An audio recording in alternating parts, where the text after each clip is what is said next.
What we just heard was Holocaust denial in real time. He pretends we don't know what happened on the 7th of October. We do know. We do know. And if he doesn't believe the reports he reads, and if he doesn't believe all of the international media, he should have come with me this morning to the pathology department here in Tel Aviv, where they are still trying to work out who the bodies are that are arriving. Hello, welcome to my YouTube channel. Hope you are feeling good. We'll be checking out a video titled Israel-Hamas War. Douglas Murray responds to Norman Finkelstein calling Gaza a concentration camp. Wow, I believe this is going to be another interesting one. Let's check it out. Go. Well, back on Sunset, that was Professor Norman Finkelstein. Listen to all that was Douglas Murray. Douglas, your response to that interview?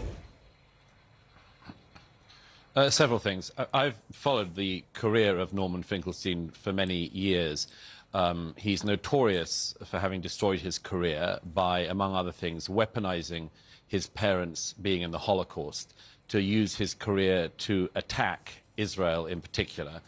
I think all societies produce a type of sociopath and psychopath, and I do think that Norman Finkelstein is just such a person. If I could give just one example. He repeatedly in that interview referred to Gaza as a concentration camp. Gaza is no such thing as a concentration camp, and Norman Finkelstein knows that very, very well. Every single Jew was removed from Gaza forcibly in 2005 by the Israeli government. In 2006, the people of Gaza had an election and they elected Hamas.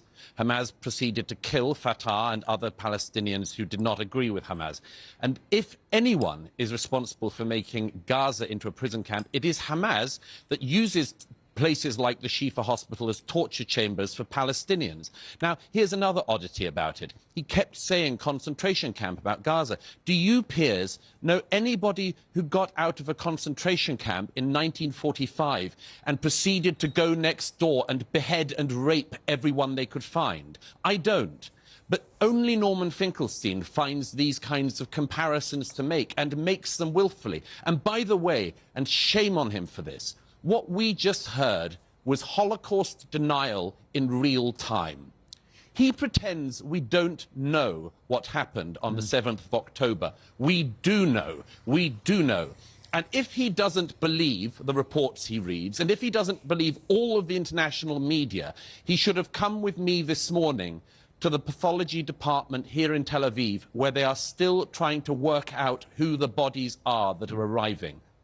I was standing this morning in Tel Aviv in the mortuary with the doctors who are trying to work out the identities still of the people killed that day.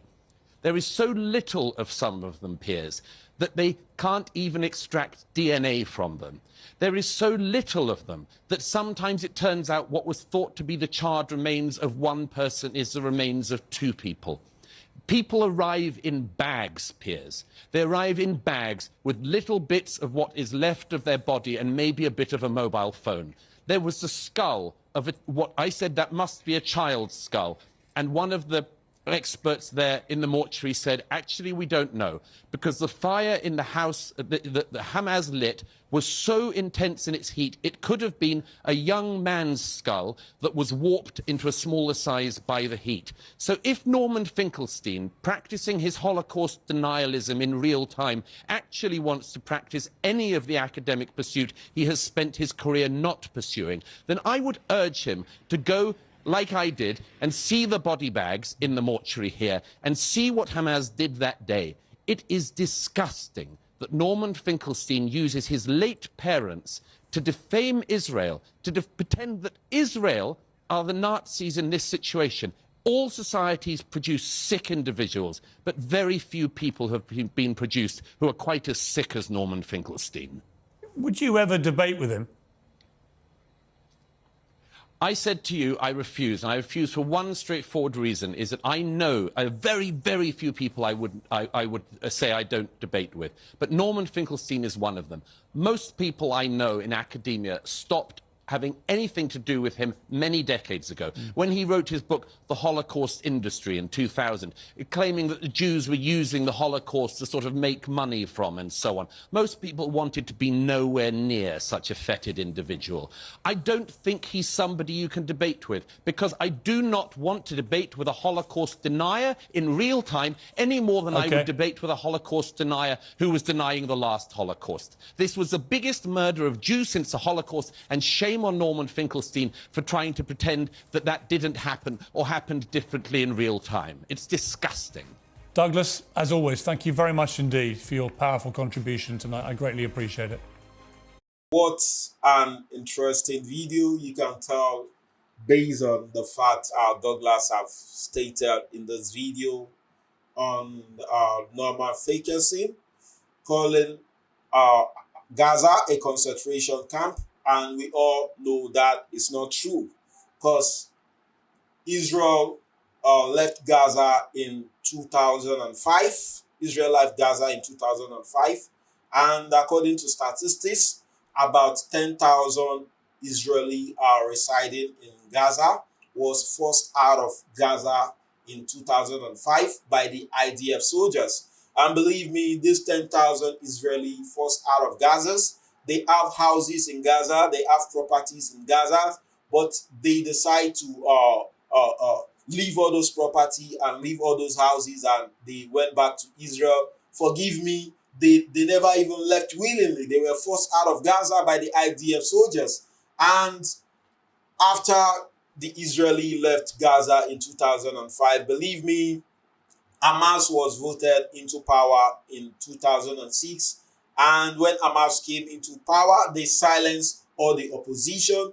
And we can all tell life has become miserable for people living in Gaza ever since Hamas came into power. Believe me, they are not only causing harm to the people of Israel, they are also causing harm to the people of Palestine, because civilians are losing their life, children are losing their life, not only because of the attack coming from Israel, but also because of the missile that is coming from Hamas. And we can all tell.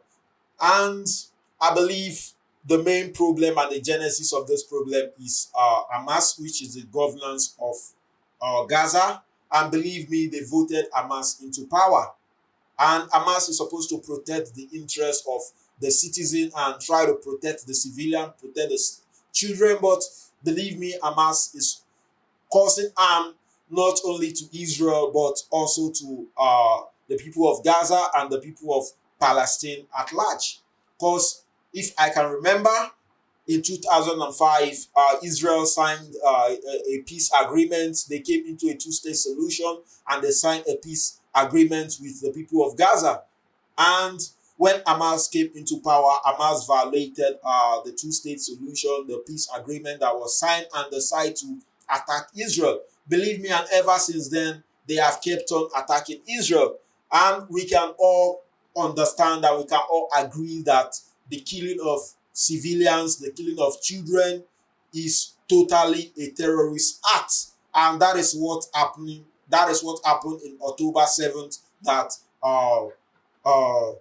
Douglas Murray is trying to address in this video. Any form of killing that involve the killing of civilians, that involve the killing of children, is totally a terrorist act. And we can all tell right now what is going on in the world. Everyone is protesting to show their support for Hamas, to show their support for Gaza, and they are blaming Israel for playing victim, which we all know that is not true, based on the facts and the point Douglas have stated in this video. So I'd also like to get your comments regarding the facts Douglas have stated in this video. Keep the comments coming. Don't forget, click on the subscribe button, click on the like button. Do have a nice day. Yeah.